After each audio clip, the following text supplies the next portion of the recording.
평범한 사람들의 비범한 삶의 이야기 팟캐스트 을들의 당나귀 귀 시즌2. 오늘을 살아가는 여성 노동자들의 어려움을 속 시원히 파헤쳐줄 평범한 여성 노동자들의 비범한 이야기 을들의 당나귀 귀 네, 방송을 시작하겠습니다. 와우 와우 와우. 안녕하세요. 네, 안녕하세요. 네, 안녕하세요. 네, 더워도 너무 덥죠. 예. 네. 아, 네. 죽을 것 같아요. 살아오셨는데요. 예, 너무 더운 여름날 지금 어떻게 지내시고 계시는지 서로 좀 소개도 하면서 예, 근황도 말씀해 주시면서 오늘의 대중문화 젠더 세 번째 이야기를 시작해 보도록 하겠습니다. 예, 고정 패널이신 손희정 선생님부터 어찌 지내시나요? 안녕하세요. 손희정입니다. 네. 그냥 고양이랑 같이 바닥에 널브러져서 여름을 보내고 있고요. 일이 있는 날은 즐거운 마음으로 에어컨이 켜져 있는 일하는 장소 서둘러 가면서 네, 이런 식으로 여름을 보내고 있습니다. 에어컨 없나요? 아, 집에 에어컨이 있는데요. 그게 또 이렇게 혼자 사니까 막 틀기가 죄책감도 들고 그다음에 전기세 걱정도 되고 핵심적으로는 저희 고양이가 에어컨을 싫어해요. 네, 그래서 좀 네, 잘 못 틀고 있습니다. 털옷도 입었는데 참. 그러니까요. 고양이 이름도 궁금해요. 저희 고양이 홍시예요. 근데 저희 사무실에 에어컨이 정말 없는 친구가 있어요. 그래서 어떻게 지내냐고 제가 물었더니 페트병에 물을 잔뜩 얼려가지고 그거를 죽부인처럼 끌어안고 그런 방법을 고안해야 될 것 같아요. 네, 정말. 끌어안고 아무것도 안 하고 자는 할 수가 없겠네. 자는 거 말고 또 뭐 하죠 그러면? 네, 그렇게 지내고 있다는 얘기입니다. 예, 오늘 시원하시죠? 네, 여기 스튜디오 좋네요. 계속 있었으면 좋겠어요. 네. 오늘 또 좋은 얘기, 또 재밌는 얘기 같이 나눌 수 있어서 반갑습니다. 예, 다음은 저희 지혜 선생님. 저는 한국연호 지혜입니다. 저는 얼마 전에 휴가를 갔다 왔어요. 근데 휴가라고 또 휴가처럼 못 보냈는데 그래도 한번 물놀이를 하러 갔다 와서 나름 그 물 속에서 여름을 느끼고 왔습니다. 역시 여름에는 물놀이만 한 게 없는 것 같아요. 정말 물놀이 좋아해요. 저희가 그 사무실에서 놀러 가면 꼭 필요한 거 있어요. 수영장 있어야 돼요. 네. 예, 그리고 오늘 저희가 그 젠더 돋보기에서 정말 여름 하면은 시원한 극장에서 영화 보고 싶은 거 이제 이런 걸 느끼시는데 정말 그래서 영화에 대해서 얘기를 해주실 수 있는 특별 손님 저희가 모셨죠. 네네. 예, 네. 소개 부탁드려요. 네, 안녕하세요. 조혜영입니다. 저는 서울대 여성영화제 프로그래머로 일하고 있고요. 또 영화 연구자? 네, 영화 평론가라고 해야 되나요? 연구자라고 해야 되나요? 하여튼 영화와 관련돼서 일을 하고 있는 조혜영이라고 합니다. 아마 프로그래머라고 하면 이제 영화제에 익숙하신 분들은 뭐 하시는 분이구나 하고 이제 알아들으실 텐데 아니신 분들은 영화제에서 컴퓨터 프로그래밍을 하나? 웹 개발을 하나? 이렇게 어떻게 저의 마음을 생각하실 수 있을 것 같아요. 영화제 이제 프로그래머라고 하는 직책이 있는데 프로그래머는 영화를 그 영화제 이제 주제와 기획에 맞게 선정을 하고 해당 영화제에 우리가 그때 당의 어떤 주제를 통해서 혹은 어떤 기획들을 통해서 이벤트들을 통해서 영화를 소개할 것인가 일종의 이렇게 포장해서 보여주는 그런 역할을 하고 있습니다. 네. 그래서 저희 1회 때 서울국제여성영화제 소개도 하고 맞아요, 선생님. 개막작인 서프라제트 얘기도 하고 네, 그랬잖아요. 네. 그러니까 서프라제트 같은 영화들을 상영하겠다라고 골라오는 일을 하는 사람들이 프로그래머인 거죠. 네. 네. 그럼 저희가 이게 잘 놓칠 수 있는 영화, 근데 또 꼭 봤으면 하는 영화 그런 것들을 선별해서 알려주시는 그런 역할도 해주시고 어쨌든 영화로 밥 벌어 먹고 산다. 뭐 이런 그렇게 얘기할 수 네, 있겠네요. 결론은 그렇습니다. 네, 조희연 선생님 저희 중요하니까요. 환영의 박수를. 감사합니다. 네, 감사합니다. 예, 그리고 저는 오늘 진행을 맡고 있는 한국 여성 노동자의 활동가 매주입니다. 예, 저희가 이렇게 이제 인사를 나눠봤는데요. 저희 그 첫 번째 꼭지가 페미슈 꼭지이잖아요. 그래서 페미슈 제가 좀 한 달 좀 넘게 있다가 만나는 건데 그동안 이 더운 여름만큼이나 핫하게 달구고 있는 페미니즘 이슈가 좀 많잖아요. 네네. 손희정 선생님께서 소개를 좀 해주시죠. 네, 오늘은 페미쇼로 2가지 이슈를 가지고 왔는데요. 약간 시간이 지나긴 했지만 여전히 굉장히 뜨거운 감자로 논의가 되고 있는 메갈리아를 둘러싼 논란 중에서 클로저스 티나 성우 교체 논란에 대한 이야기를 좀 해보고 싶고요. 그 이슈를 소개한 다음에는 또 이제 한참 올림픽 중이잖아요. 네. 저는 사실 스포츠에 아무런 관심이 없어서 거의 중계를 안 보고 있는데 이게 페미니즘 관련해가지고 또 재미있는 사건이 벌어지고 있어서 그 올림픽 막말 대잔치라는 이름을 붙인 이슈를 이제 좀 웃음이 나면 올림픽은 이 경기 선수들이 뛰는 건데 왜 막말이 대잔치를 펼치고 있나. 나중에 네. 금메달, 동메달도 뽑아주나요? 진짜. 그러면 재밌을 것 같아요. 그거 한번 우리 했으면 투표해볼까요? 좋겠다. 예, 그렇게 2가지 사건에 대해서 좀 이야기를 해보겠습니다. 우선은 이제 클로저스 티나 성우 교체 논란에 대해서 말씀을 좀 드릴 텐데요. 혹시 블루 일베란 말을 아시나요? 저는 학습했어요. 네, 그러니까 메갈리아 티셔츠를 입고 인증 사진을 트위터에 올렸다가 넥슨이라는 게임 회사에서 이제 말하자면 계약 해지 통보를 받은 성우에 관한 사건인데요. 네. 이 사건의 시작에는 너무 이제 잘 아실 거라고 생각해요. 이 사건 자체는. 근데 이 사건의 시작에는 블루일베라고 하는 젠더 편향적인 미디어 권력이 있었습니다. 그게 시작이었는데요. 블루일베란 페이스북 코리아를 부르는 말이고요. 이게 말하자면 김치녀 페이지처럼 여성 혐오 게시물이 올라오는 페이지에는 아무런 관리를 하거나 제재를 가하지 않았던 반면에 메갈리아 페이지가 페이스북에 생겼을 때 신고가 들어가면 페이스북 코리아가 되게 발빠르고 기민하게 움직였던 거죠. 그래서 메갈리아 2, 메갈리아 3 페이지를 폐쇄를 시키고 그러면서 메갈리아 4라는 페이지가 생깁니다. 근데 이제 이런 식의 편향적인 페이스북 관리 때문에 여성 유저들이, 그러니까 이용자들이 계속 문제 제기를 하고 페이스북 코리아 앞에 가서 피켓 시위도 하고 그다음에 페북 코리아에 문제 제기를 하면서 담당자 만나게 해달라고 요구를 하기도 했는데 실제로는 아무런 시정도 이루어지지 않았고 대화나 소통도 없었던 거죠. 선생님 좀 궁금한데 네네. 페이스북은 전 세계적이잖아요. 네네. 그러면 이게 페이스북 코리아만 그러는 거예요? 아니면 다른 나라에서도 그렇게 하는 거예요? 그건 잘 모르겠어요.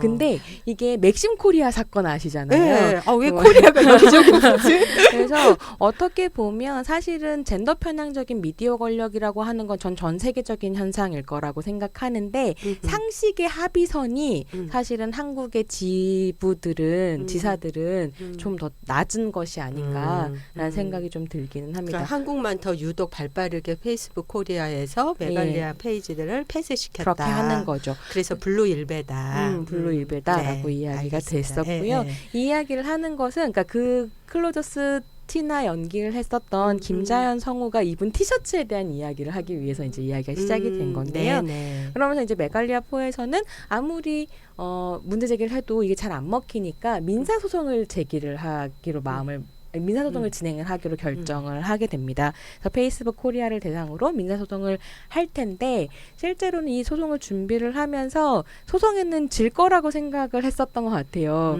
그래서 이제 소송 비용을 마련하고 졌을 때에 대비해서 들어가는 여러 가지 비용들을 마련하기 위해서 메갈리아에서 크라우드 펀딩을 띄우거든요. 그래서 우리가 이제 이런저런 것을 계산을 해봤더니 한 800만 원 정도가 필요하겠고 여러분들이 펀딩에 참여를 해주시면 그 리워드로 그냥 돈을 받을 수는 없으니까 요 예쁜 티셔츠를 드릴게요 라고 된 거죠.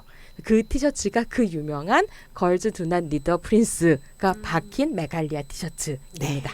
그래서 이제 이 크라우드 펀딩을 띄웠는데 너무 놀라운 게 800만 원이 목표액이었는데 마지막 달성하는 날까지 몇 명이 참여하냐면 4,103명 이 참여를 하고요. 거기에 모금액이 1억 3,400만 원에 달하게 됩니다. 그래서 이게 놀라운 건 뭐냐면 목표액의 1,448%를 초과 달성한 이런 금액이 되는데요. 이게 저는 그러니까 사실은 뭐 메갈리아가 이런 걸 띄워서 이렇게 돈을 벌었다가 핵심이라기보다는 왜 이 4,000명의 여성들이 1억이나 되는 돈을 메갈리아에 후원하겠다고 결정했는가라고 하는 그 심리적인 배경 그리고 문화적이고 사회적인 배경이 되게 중요하다고 생각하는데요. 네, 맞습니다. 그러니까 여성들이 정말 견딜 수가 없게 된 거죠. 맞아요. 예, 네. 그래서 페이스북 코리아도 그러니까 상징적으로 싸워야 되는 어떤 대상이 되어 버렸었던 거죠. 그래서 이제 이 티셔츠가 리워드로 나갔고요. 그거를 이제 성우인 김자연 씨가 옷을 입고 인증샷을 올린 거예요. 그랬더니 이제 이 메갈리아를 비롯한 사실은 메갈리아가 이제는 페미니즘의 대표격인 이름처럼 사용되고 있는 부분이 있죠. 있어요. 네네. 네. 그래서 메갈에 반대한다라고 이야기하지만 실제로 잘 들여다보면 메갈 자체라기보다는 메갈의 미러링이나 이런 것 자체라기보다는 그냥 한국 사회에서 페미니스트들이 등장해서 말하고 설치고 떠들고 하는 게 싫어서 메갈을 욕하는 사람들도 분명히 있거든요. 어떤 네. 상징적인 이름이 되어버렸는데 네네. 그래서 이제 그 안티 메갈이라고 하는 남성 이용자가 트위터나 이런 SNS 이용자들이 이 성우 김자연 씨한테 트위터 같은 데로 이제 문제 제기를 하고 김자연 씨가 나는 메갈을 하지는 않지만 젠더 편향적인 이 미디어 권력이랑 싸우는 싸움은 지지하는 부분이 있고 그래서 여기 크라우드 펀딩에 참여했으며 나는 이 티셔츠를 입은 게 뭐가 문제인지 모르겠다라고 자기 의견을 되게 당당하게 밝힌 거죠. 그러면서 이제 의견을 밝혔어. 네. 그러니까 중요한 어떻게, 거는 그냥 거기서 말았었으면은 이 정도가 아닐 아니, 건데. 그런 거예요. 네. 네. 요즘은 근데 되게 그 담배 피우다가 빤 맞은 그것도 보면은 그 여성이 그 엄마가 끝까지 이러한 것은 부당하다고 제기를 하잖아요. 그러니까 굉장히 여성들이 정말 어떤 사안이 터졌을 때 그전에는 막 사회적 시선 때문에 주춤주춤했다면 지금은 자기 입장을 그쵸. 말할 수 있게 멋져. 됐다는 것. 네. 사실 그게 어떻게 보면 온라인을 중심으로 여성 대중들이 목소리를 내게 된 이 분위기가 만들어낸 제일 좋은 효과 중에 하나인 것 같아요. 네. 더 이상 물러서지 않고 네. 나의 생각을 이야기하며 이것이 네. 정당하다라는 걸 얘기할 네. 수 있게 된. 그래서 이제 김자연 씨가 이렇게 얘기를 하니까 또 여러 유저들이 김자연 씨 지지하고 막 이랬을 거 아니에요. 그러니까 더욱더 화가 나신 거죠, 그분들이. 그래서 안티메갈 이면서 넥슨의 게임을 이용하는 이제 게임 뭐라 그러나요? 게임 유저라 그럴까요? 예, 이 사람들이 넥슨의 문제 제기를 합니다. 그러면서 이 문제 제기 이게 이제 성우 김자연 씨가 트위터에 올린 게 7월 18일이었는데 바로 문제 제기가 들어가자마자 하루 만에 19일 날 김자연 성우는 넥슨으로부터 성우 교체 통지를 받게 됩니다. 그래서 계약 만료가 되고 계약 해지가 되고 그다음에 목소리는 다른 성우로 교체가 되는 이런 상황이 벌어지게 된 거죠. 그래서 그러니까 이거는 말하자면 정치적 의사를 표현한 예술가이자 창작자 혹은 뭐 성우라는 직업을 가진 노동자에 대한 탄압이라고 생각을 하게 되고요. 그러면서 웹툰 업계나 게임 업계 같은 이제 그 하위 문화라고 얘기할 수 있는 업계에서 작가들이나 종사자들이 이거는 부당하다. 김자연 성우를 지지한다라는 식의 이제 목소리를 내기 시작을 한 거죠. 그러면서 메갈을 둘러싸고 안티 메갈 대 프로 메갈의 싸움이 전면적으로 펼쳐지게 됩니다. 근데 이 사건에서 좀 주목을 해봐야 될 것은 무엇이냐면 프로 메갈을 선언한 웹툰 작가들이나 이런 사람들에 대해서 웹툰을 소비하고 게임을 소비하는 안티 메갈 유저들이 말하자면 소비자로서 이 사람들을 보이콧하고 한편으로는 불매운동을 펼침으로써 정치적 의견을 말하지 못하도록 입을 막으려는 어떤 흐름들이 생겼었던 거고요. 이 흐름들이 가게되는 것이 무엇이냐면 이게 제일 문제가 됐었던 사건인데 예스컷 운동이 펼쳐집니다. 이게 뭐냐면 이전에 웹툰에 검열이 들어가려고 했을 때 웹툰을 읽는 사람들이 노컷 운동을 하거든요. 그래서 창작의 자유를 보장하라. 표현의 자유와 창작의 자유를 보장하라고 하는 노컷 운동을 했었는데 이 사람들이 돌아서는 부분들이 있었던 거죠. 나에게 불편한 어떤 정치적 입장을 낼 때에는 유저들이 그러니까 소비자들이 검열할 수 있다. 그래서 예스컷 운동을 하게 되고요. 거의 이거 파시즘 아니냐라는 비판을 받게 되자 그러면 예스컷은 안 되면 노실드 운동으로 가겠다. 말하자면 이제 작가들이 어떤 탄압을 받을 때 그들을 이제 실드 쳐주지 않겠다라는 식의 흐름으로 가게 됐었던 거죠.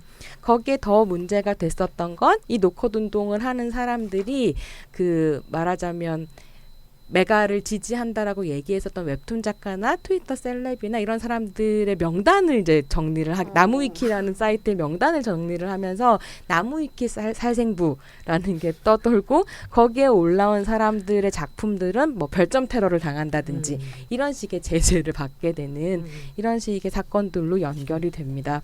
그러면서 이 예스컷 운동과 함께 또 다른 한 지형에서 펼쳐지고 있었던 것은 정의당 에서의 문제였었던 거죠. 그래서 정의당의 문화예술위원회에서 이거 딱 봤을 때 젠더 문제도 고민스럽지만 실제로 이제 정의당 당원들이 봤을 때 더 문제였던 건 무엇이냐면 이게 정치적 의견을 표현한 노동자에 대한 탄압이라는 거예요. 정치 의사를 밝혔기 때문에 그가 참여했었던 노동의 결과가 지워지고 한편으로는 계약이 종료되어 버리는. 그래서 이것을 말하자면 정치적 의견이 직업 활동을 가로막는 이유가 되어서는 안 된다라는 취지의 논평을 발표를 했고요. 근데 이게 발표가 되자마자 정의당 단계에 또 이제 메갈 논쟁으로 단계 이런 말 이해하시는 당원 게시판 네, 논쟁이 이제 펼쳐지면서 정의당은 메갈을 옹호하는 거냐, 그래서 뭐 남성 혐오를 조장하는 거냐라는 문제 제기가 계속 올라오고 정의당 안에서 엄청난 논쟁이 붙게 되는 이런 사건으로 진행이 되었습니다. 그래서 지금은 그러니까 이게 계속 해결이 전혀 안 된 상태로 논란이 계속 되고 있고 토론이 붙고 있어서 저는 아주 나쁜 상황은 아니라고 나쁘다라고 얘기할 수 있는 상황은 아니고 이제 또 한국에서는 대중 차원에서의 페미니즘 논쟁이 진행되고 있는 게 아닌가라는 생각이 좀 들고요. 그래서 메갈리아에 대한 평가부터 시작해서 한국에서의 진보 정치는 무엇인가, 그리고 소비자 운동은 어디로 갈 것인가, 이런 이제 다양한 논쟁점들이 던져진 굉장히 거죠. 정말 많은 논쟁점을 던져주고 있는 것 같은데 그 남성들이 그 소비자 운동을 했다고 했잖아요. 근데 이제 우리도 여성 혐오를 조장하는 뭐 맥심코리아나 이런 거에 대해서 그런 여성 소비자 운동에 대해서 아주 열렬한 환호를 보냈는데 그러면 여성들이 그렇게 하는 것처럼 남성들도 그렇게 하는 거가 무슨 문제야라고 얘기할 수 있을 것 같아요. 조영 선생님, 뭐 이런 시각에 대해서 어떻게 생각하세요? 저는 그런 부분 충분히 문제 제기 가능하다고 보거든요. 근데 이제 문제는 그거를 약간 표현의 자유의 문제까지 사실 갖고 갔다라고 하는 것이 굉장히 문제적인 것 같아요. 그러니까 이거를 소비자 입장에서 그건 잘못됐다, 잘못된 어떤 표현 방식이다라고 하는 문제 제기를 한 차원까지는 괜찮았지만 이게 이제 어떻게 보면은 그 예스컷 운동이라든가 이런 식으로 아예 정치적인 입장 자체를 막아버리는 방식. 그다음에 그 장동민 사건 같은 경우에는 그건 정치적인 입장이라기보다는 사실 분명한 혐오 발언이었고 김자연 씨 같은 경우에는 본인이 실제 메갈리아에 뭐 그런 표현을 올린 것도 아니고 메갈리아의 페미니즘 운동과 관련된 그런 뭐 여성들의 뭐 표현의 문제, 그 다음에 젠더 불균형의 문제, 이런 것들을 지지한다라고 하는 일종의 정치적인 입장과 어떤 단체에 대한 옹호였던 거거든요. 근데 이런 것마저도 받아들일 수 없다라고 하면서 그러니까 물론 이제 전체적으로 사실 장동민에 대한 비판과 장동민 개그맨에 대한 비판과 그 다음에 김자연 씨에 대한 비판 사실 1대1로 놓고도 볼 수 없는 문제라고 봐요, 저는. 그러니까 이거는 어떤 것을 우리가 그 젠더적인 관점에서 봤을 때 정말 메갈리아가 일베가 1대1로 볼 수 있냐 없냐의 또 문제까지 가는 문제이긴 한데 이제 그거는 사실 제쳐두고서라도 이 부분은 굉장히 수위가 다른 문제임에도 불구하고 그거를 이제 1대1로 볼 수 없는 문제라고 보고 저는 이제 손 선생님께서 잘 정리를 해주셨는데 저도 이 사건이 물론 김자연 씨 개인적으로 굉장히 좀 안타까운 부분들이 있기는 하지만 좀 생산적으로 갈 수 있는 부분은 충분히 있다라고 봐요. 우리 현실이 지금 어디에 있는가. 예를 들어서 진보적인 정당이라고 얘기하는 정의당 정도의 포지션의 정당이 어떤 그러니까 페미니즘에 대한 혹은 젠더 문제에 대한 어떤 입장을 가지고 있는가라고 하는 것을 정말 적나라하게 드러내준 하나의 사건이라고 보거든요. 그러니까 당원은 그럴 수도 있어요. 당원은 뭐 너무나 다양한 사람들의 특히 정의당 같은 경우에 스펙트럼이 또 한편으로는 뭐 해처모여를 하면서 굉장히 다양한 사람들이 이제 포함이 될 수 있기 때문에 당원이 게시판에서 이해는 안 되지만 저 같은 경우에는 뭐 그런 표현의 의사를 할 수 있긴 하지만 지도부에서 혹은 정치인들이 거기에 대한 어떤 입장 표명을 하지 못한 채 그냥 사실 거기에 대해서 입장 표현을 안 하는 것이 좋겠다라고 이거를 그냥 결론을 내린 거거든요. 그것이 우리 당을 위한 에서 이익적으로 봤을 때 좋겠다. 근데 그거에 대한 논평을 낼 수 없을 정도의 그 젠더나 페미니즘에 대한 철학 부재라고 하는 것을 적나라하게 드러내줬다는 부분에서 굉장히 의미 있고 한편으로는 또 서브컬처가 뭐 웹툰이나 게임 같은 서브컬처가 우리가 다 거의 다 남성 중심적이라고 굉장히 생각을 해왔었는데 그렇지 않다. 서브컬처 안에 여성들이 굉장히 충분히 존재하고 그들이 뭐 소비자면 소비자, 이용자면 이용자로서 존재한다라고 하는 것을 오히려 드러내준 하나의 또 뭐 긍정적인 측면이 있지 않을까 그런 생각도 듭니다. 저는 두 가지 생각했는데요. 일단 그 정의당 같은 경우에 저는 없을 수 있다고 생각해요. 한국 사회에서 한 번도 페미니즘이라는 것이 그 정당의 성격을 드러내주는 그런 시험대 역할을 해본 적이 없어요. 항상 이거는 그 비주류 중에 비주류적인 거였기 때문에 그냥 아주 보편적인 그런 가치 정의당하는 것처럼 그런 식으로 하고 그 페미니즘의 문제나 이런 것들은 그 안에서 그냥 숨어서 또는 드러나지 않게 비가시화된 형태였는데 저는 그렇다면 그냥 솔직하게 우린 지금 혼란을 겪고 있다. 충분히 얘기를 하자. 저는 뭔가 좀 더 민주적이고 좀 더 활발한 토론을 통해서 정의당의 역할을 찾겠다라고 얘기를 했었으면 좀 멋있었지 않을까. 저의 맞아요. 아쉬움은 그거예요. 그러니까 뭐 이렇게 할 수도 있고 저렇게 할 수도 있는데 사실 지금 한국 사회에서 어떠한 진보 정당 뭐 단체들도 페미니즘과 관련해서 그걸 가지고 자기 입장을 내세울 만큼의 도전을 받은 적이 없어요. 저는 지금인 것 같아요. 그러면 모르면 모른다. 논의하자. 뭐 그렇게 했었으면 정말 민주주의라는 게 뭘까를 좀 더 고민할 수 있는 그런 성숙한 계기가 되지 않았을까 하는 점에서 좀 아쉬웠고요. 그리고 이제 두 번째로는 우리가 이제 기울어진 운동장 이렇게 얘기하잖아요. 그러면 뭐 폭력이나 이런 것도 우리가 노예제 같은 거를 생각을 하더라도 노예가 쓰는 폭력과 노예를 소유한 그 소유주가 쓰는 폭력이 다르게 작동할 수밖에 없는 거죠. 권력의 힘이 다르기 때문에. 근데 지금 막 이렇게 메갈 가지고 너 메갈이냐 아니냐 막 이런 거가 이 기울어진 운동장에서 정말 이렇게 헌법적인 가치, 모든 인간은 평등하고 자유롭다라는 그런 헌법적 가치를 가지려면 이거가 지금 사용되는 것들이 다르게 평가돼야 되는데 똑같이 마치 우리가 이 시소에 똑같은 균형대에 있는 것처럼 올려놓고 평가하는 방식 이거는 전제가 잘못됐다라는 생각을 해요. 정말 되게 좋은 얘기이신 것 같아요. 그러니까 정의당도 마찬가지고 이 지금 화두가 되고 있는 페미니즘이 우리가 흔히 보편적이라고 얘기하는 정의, 평등 이런 문제에 대해 앞에 결국 누구의 정의를 얘기하고 있냐, 그다음에 무엇의 평등을 맞아요, 얘기하고 있냐. 예. 이게 젠더 정의는 그러면 어떻게 할 거냐. 그렇죠. 그 정의 앞에 가로의 문제를 정말 질문하고 있는 것 같아요. 네, 거기에 뭐 장애인도 있을 수 있고 성소수자도 있을 수 있고 그런데 그런 게 정말 전면화되지 않았거든요. 그런 측면에서 봤을 때는 정말 우리가 그런 감수성을 지금 이렇게 온몸으로 학습하는 시기 저를 포함해서 그런 식이 그런 아닌가. 도전들에 특히나 정의당 같은 진보 정당들은 이제 전면적으로 대면하고 그렇죠. 있고 지금 정의당 같은 경우는 의문이 아니라 이유 있는 2연패 당하고 있거든요. 네. 첫 번째가 중식이 밴드 때 그렇죠. 사실은 정의당이 자신을 증명해 보일 필요가 있었는데 빈곤 청년의 얼굴을 남성으로 쉽게 상상해 버린 것에 대한 충분한 내부 논의나 평가 혹은 반성이 없었던 식으로 그냥 흘러왔다가 맞아요. 그냥 한 줌의 페미들이 시끄럽게 떠드는 거지 하고 넘겼다가 지금 다시 또 이 사건에 대면하게 된 거죠. 그렇죠. 그리고 이 사건에서도 아까 선생님들 말씀하신 것처럼 진지하게 그것을 파고들고 고민하겠다가 아니라 지금 우리 정의당 막 성장하고 있고 이렇게 되게 중요한 시점인데 이런 문제로 흩어져서는 안 된다라는 식의 입장문을 이제 심상정 대표가 발표를 하면서 문화예술위에서 냈었던 그 논평 철회해버리거든요.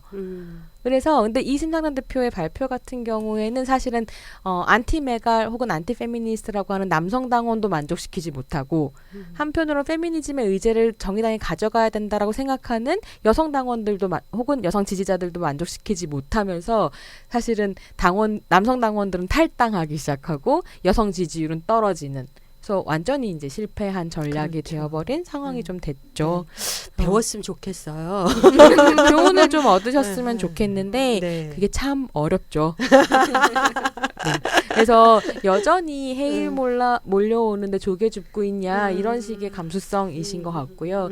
여성 대중들은 헤일이 몰려와도 조개 무덤을 쌓겠다라고 지금 이야기를 하거나 네. 아까 저 회장 선생님 말씀하신 것처럼 뭐 정의, 평화 이런 거에서 젠더는 저는 제가 이렇게 여러 그 뭐 정당에 가거나 뭐 시민운동소에서 얘기하고 이럴 때 항상 젠더는 얘기하다 보면 저거 치워 이런 느낌을 제가 많이 받는 거예요. 저희가 아마 그거는 참 복잡하고 이렇게 보편적인 멋있는 말들이 많은데 왜 굳이 여기에다가 그걸 들고 와서 이렇게 복잡하게 만드냐라는 그러한 시선을 제가 공식적인 자리든 무슨 회의, 위원회 이런 데서 너무 많이 항상 겪어왔기 때문에 그냥 정의당도 빨리 이거는 치우고 막 대선이나 이런 데 막 더 달려가고 싶은 그러나 치워지지 않는데 그쵸. 그걸 아셔야 될 것 같아요. 이제는 치워지지 않는다라는 것 한편으로는 페미니즘이 나름의 대세다라는 걸 좀 아싸!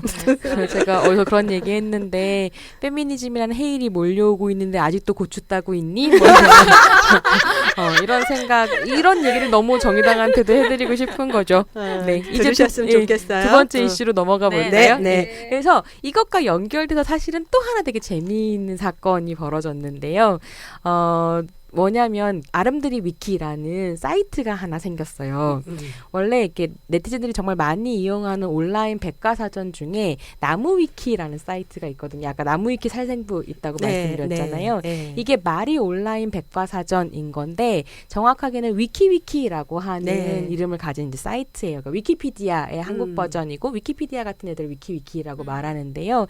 대부분의 웹사이트는 관리자가 콘텐츠를 관리하고 유저들은 뭐 댓글을 달거나 이러면 그게 이제 콘텐츠에 반영이 되고 이런 방식이라고 한다면 위키위키라는 사이트는 오픈 사이트인 거예요. 참여형 웹사이트여가지고 유저들이 마음대로 들어가서 이렇게 인정만 받고 나면 승인만 받고 나면 콘텐츠를 만질 수 있는 이런 그래서 다양한 사람들이 모여서 엄청나게 방대한 정보를 한 항목에 이제 달 수 있는 집단지성 같은 집단지성인 거. 거죠. 웹 입점형 기반의 참여형 이제 웹사이트라고 할 수 있는 백과사전입니다. 근데 이게 사실은 사전이라고 얘기되기 때문에 굉장히 중립적인 정보의 다발인 것처럼 느껴지지만 거기에 참여하는 사람의 가치관이나 이런 게 굉장히 깊게 들어가 있는 말하자면 편집된 정보인 거거든요. 근데 나무위키 같은 경우에는 나무위키의 젠더를 말하자면 아무래도 남성 젠더인 것 같아요. 그래서 굉장히 젠더 편향적인 부분들이 있고 그럼에도 불구하고 뭐 구글에서 뭐 어떤 항목을 검색을 하면 나무위키가 제일 먼저 뜰 정도로 실제로 영향력이 굉장히 큰 사이트이기도 하고요. 특히나 하위 문화, 뭐 게임, 웹툰 이런 거, 야구 이런 거 할 때는 나무위키를 거치지 않으면 안 된다고 얘기할 정도로 방대한 정보량을 자랑을 하고 있습니다. 근데 얘 같은 경우가 아까 말씀드린 것처럼 굉장히 이제 젠더 편향적이었던 거죠. 그래서 클로저스 티나 성우교체 논란도 나무위키의 항목 중에 하나인데 굉장히 안티메갈적으로 쓰여져 있고 성우가 잘못했다는 식의 이제 논조를 가지고 있어요. 그러니까 나무위키 살생부라는 게 생기기도 했었던 거죠. 그래서 이거에 대응을 하면서 그러니까 이거 문제 있다. 중립적인 정보인 것처럼 떠돌아다니는데 나무위키는 실제로는 사실 편향적이다. 라는 문제의식을 가진 여성들이 나무위키에 대항하는 아름드리 위키라는 이름 좋은 것 같아요. 네, 위키위키를 만들었던 거죠. 뭔가 아름드리가 훨씬 더 아름다워요. 네, 뭐 약간 그래서 좀 더 큰 나무 같은 예, 맞아요. 나무는 이건데 아름드리는 그래서 지켜보고 있어요. 아마 이게 사실은 백과사전이니까 정보의 축적량에 따라서 영향력이 달라질 텐데 많이 참여해서 어떻게 확장될 것인가 좀 보고 있는데요. 아름드리 위키 같은 경우는 이제 페미니즘 관점의 서브컬처와 잡학 위키를 표방을 하고 있습니다. 근데 흥미로운 건 나무 위키는 안 그런 척하면서 젠더 편향적인데 아름드리 위키는 자기 성격을 전면적으로 드러낸다라는 거죠. 약간 이건 어떤 느낌이냐면 일베는 완전히 개방형인데 사실 워마드는 완전히 이제 폐쇄형인 것과 비슷한 느낌을 저는 주기도 하는 것 같아요. 어쨌든 여기에 이제 얼마 전에 올림픽의 시작과 함께 재미있는 항목이 하나 생겼어요. 뭐냐면 2016 리우 올림픽 중계 성차별 발언 모음이라고 하는 게시판이 열렸고요. 아우 속 시원해요. 네. 예. 구글 닥스로 이렇게 만들어서 누구든지 가서 이제 제보를 할 수 있는 이런 식인데 사실은 얘가 또 해킹을 당해서 테러를 당해요. 그래서 막 이렇게 사이트가 그러니까 그 정보가 훼손이 되고 이래서 이제는 이제 폐쇄형으로 약간 바뀌어서 제보가 들어가면 모아서 관리자가 올리는 이런 막 얼마나 또 사람들이 가서 분탕질을 쳤겠어요. 정말. 네, 그래서 제가 이제 이거를 매일매일 들어서 좀 보고 있는데 예를 들어 이런 식의 성차별 발언 같은 것들이 올라오는데 이거 어떤 경기에 대한 건지 한번 맞춰보세요. 한 중계자가 여성 선수가 저렇게 쇠로 된 장비를 다루는 걸 보니 정말 인상적이네요. 펜싱이요? 펜싱입니다. 아 진짜 맞아요? 네. 나 양구 생각했는데. 그러니까 이런 게 너무 어처구니가 없는 게 펜싱 선수는 쇠로 된 걸 다루는 게 직업이에요. 근데 어머 여자가 쇠로 된 무기를 저렇게 잘 다뤄 이런 식으로 얘기한다는 거죠. 이게 네, 그 펜싱의 최인정 선수 경기 때 나왔던 중계자의 이야기고요. 이 외에도 최인정 선수가 입장하자마자 무슨 미인대에 출전한 것처럼요. 하하하 계속해서 미소를 띄우고 있는 최인정 선수입니다. 라고 하거나 상대 선수가 피아노 전공이라고 소개한 뒤에 피아노도 잘 치고 펜싱도 잘하고 무슨 서양의 양갓집 규수 같은 조건을 갖춘 선수네요. 여자 유도 때에는 몽골 선수에게 살결이 야들야들한데요. 이런 것들이 한두 끝도 없어요. 그러니까요. 네, 이거는 정말 공개적 성희롱 맞는 것 같아요. 아나운서 차가에까지 사실 될 수 있는 자질을 의심해봐야 되는 거죠. 뭐 비치발리볼 경기 때는 여성 아나운서가 리우 하면 뭐가 생각나세요? 라고 묻자 남자 아나운서가 해변에는 여자와 함께 가야죠. 남자와 함께면 삼겹살밖에 더 먹나요? 라면서 해변엔 미녀가 바닷가엔 비키니 이런 말을 했다라는 거예요. 한도 끝도 없습니다. 뭐 KBS 여자 유도 63kg급 32강전 때는 여자 선수, 여자에게는 그날의 컨디션이 중요하거든요. 라고 말했는데요.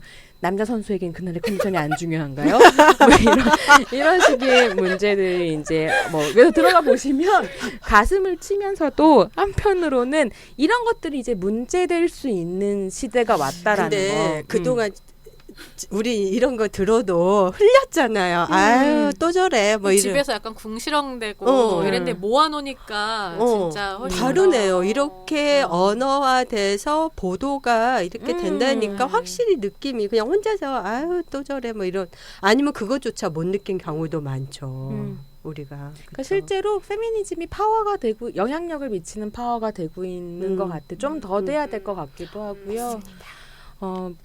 그런 것 오늘 얘기 안 하려고 했는데 나오니까 너무 하고 싶은데 48kg 역도 48kg급이었나? 그 중계하면서 남자 아나운서가 여자 아나운서한테 48kg 넘으세요? 라고 물어봤다는 거예요. 아니 미친 거죠. 네. 그러면 혹시 이거 청취하신 분들 중에 이렇게 구시렁대지 말고 올려야겠다라고 하면은 댓글에 네, 아름드리 위키에 위키 들어가서 방법을 찾아보시면 됩니다. 아름드리 위키에 들어가서 나도 내가 들은 성차별 발언을 거기다 이렇게 수록하실 수 있는 거죠. 그렇게 하실 수 있습니다.